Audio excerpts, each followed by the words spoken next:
When are you going to stop putting things off? Stop procrastinating once and for all. You're going to stop making excuses and stop looking for reasons why you don't finish that book, you don't get your promotion at work, you don't take control of those disrespectful teenagers in your house that you're feeding and you're keeping a roof over their heads. You're going to start that YouTube channel. You're going to post regularly. You're going to rekindle your romance and relationship with your husband, or that faraway relationship, that relationship that's totally got out of hands with your kids. When are you going to take control of that? Stop using or making excuses and giving us all reasons of why it's not happening. When? We got to stop this. It's just killing us and keeping us down. So when are we going to stop? And how? What do we even do? Where do we even begin? That's what I want to talk about today. The Lord has been working with me, I'll tell you that. I have not been writing a whole lot, like all of you. I have so many things pulling at me. There's a lot of stuff going on at work. As you all know, I work for the federal government. Changes. They're trying to end waste, fraud, and abuse, which is great, long overdue. But in the meantime, it kind of is taking away things that are not under those categories of waste, fraud, and abuse. And it's just keeping my job, my position is kind of not really up in the air, but they are making cutbacks. And it just seems to be getting harder all the time, which I'm ready to retire anyway. I'm done. I'm ready to get out of there. So all of that, the things to do when you separate from the government, all that is I'm starting to get all of that lined up. I'm hoping this summer. I haven't completely decided or worked out the details yet, but so much is just keeping me from what I believe the Lord has called me to do, which is to write books. He has put this YouTube channel in my path to encourage people who are healing after loss or striving to heal after loss and find joy and laughter again in life, which is what I want to do. Anyway, so the last couple of weeks, there's just so much going on. The grass is growing. It's warm here in the Midwest, and rain. Last summer, it was so dry. We were in the middle of a drought. This summer, which I know it's not summer yet, but good night. It rains about every 20 minutes. You think we were living in Washington or something. Anyway, it just rains all the time. So between trying to get my yard work done and my writing and my work career, just everything that's going on, it's just insane. And just like you, we all have things pulling at us. We get home and we have no creative energy left. We've used it all throughout the whole day. Years ago, I heard someone say, creative energy is like you fill up a glass of water. In the morning, when you wake up, you have your full glass of water. Immediately, you start taking away from that glass of resources.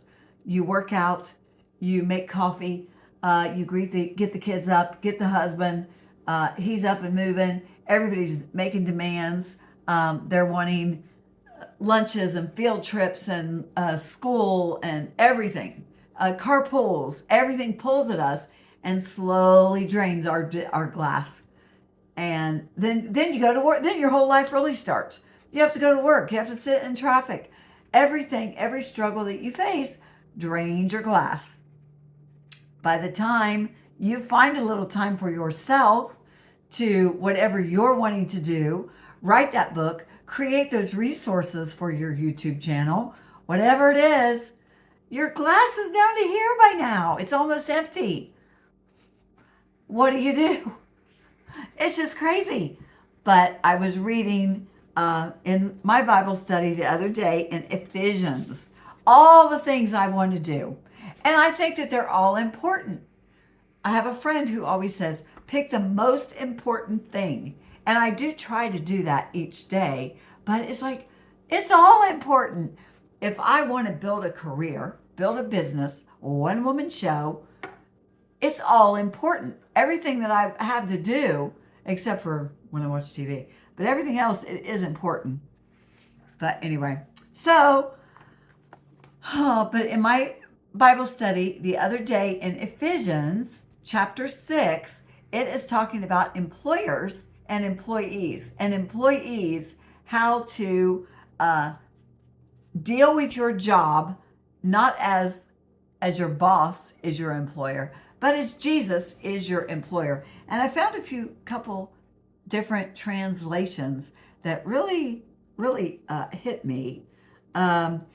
Employers and employees, obey your earthly masters with singleness of heart.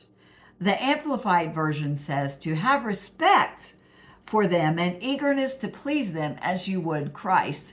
So as if Christ were your employer. You want to be eager to please them and wholeheartedly with respect, not simply as eye service as to men, but as servants to do the will of God heartily and with your whole soul, rendering service readily. That's the advanced. The New Amplified. The New American Standard, verse 7, with goodwill render service as to the Lord and not to men. With goodwill. What does that mean? It means not grumbling and backbiting. And as soon as he turns his back, you start saying to all your coworkers what you really think of the guy, how he doesn't deserve that. And if it wasn't for his mother owning the company, he would not be in charge. Yeah.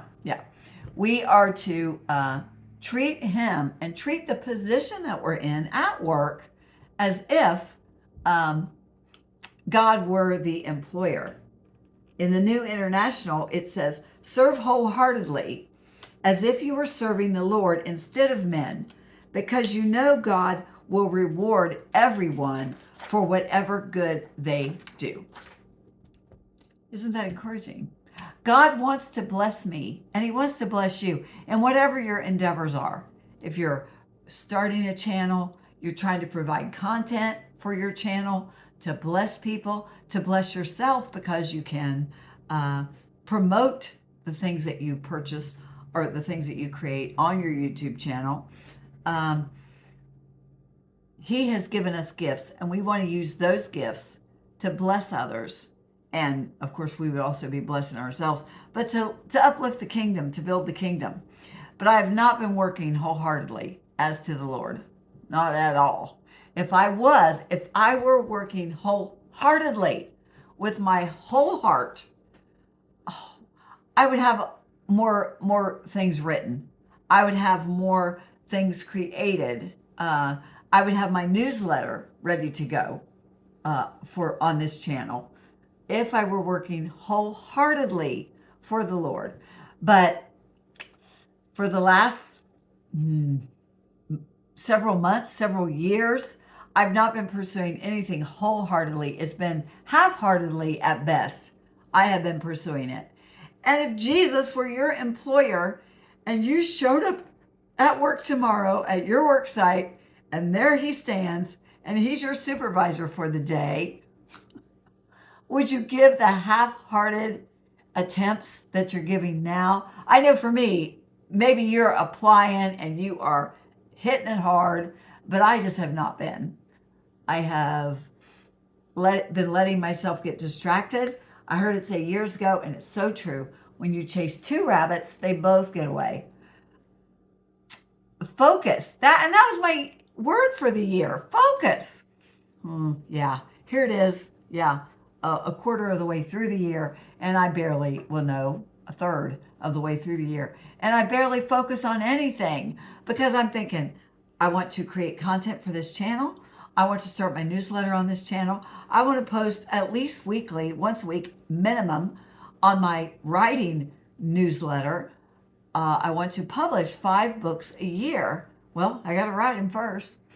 I want to be more strategic and diligent about the ads and the promotions that I place to sell my work, which that requires research. There's just so much, and it's so overwhelming. Besides taking care of my property, taking care of the house and the animals, volunteering, working at with my church family. There's so much I want to do, and I'm not applying myself wholeheartedly. Are you? Whatever it is that you're doing, are you giving your whole heart or just half a heart? I want to challenge you this week. When you want to procrastinate and you want to just put it off, because we all do. Our cup is almost empty. We want to put that off. It's like, I am just drained. I just can't do another thing. Don't even, Teresa, you don't know my life. Don't even ask me. I cannot give another thing. Well, if Jesus were the one giving the instructions, and the Bible says, do everything wholeheartedly, rendering service as unto him. So whatever that is for you, only you know the answer. Mel Robbins, years ago, I heard her say the 5-second rule. If you probably heard it other places, but she's the one I heard it from. When you think of something in your head, I need to work on my newsletter. I need to dust the TV because I've been watching the TV all day and it's grimy. I need to clean out my car. I need to get my things ready for work tomorrow before I head out. Whatever it is, I need to pack the kids' lunches. I need to sweep the kitchen floor. I need to brush the dog. I need to walk the dog. Whatever it is, you've got 5 seconds. If you don't hop up as soon as that thought goes through your head, I need to give the dog a bath. I need to put my stuff together. I need to get my purse set out and get it ready. So when I walk out, or when I start out the door tomorrow, I'm not racing around looking for all my stuff.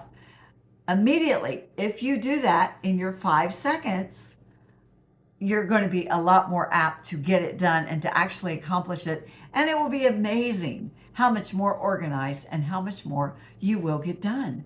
So try to implement your 5-second rule this week, whatever it is, whatever comes up. And for me right now, I just realized I need to get my trash out because the trash man will be here about 5 o'clock tomorrow morning. So I need to set my trash out.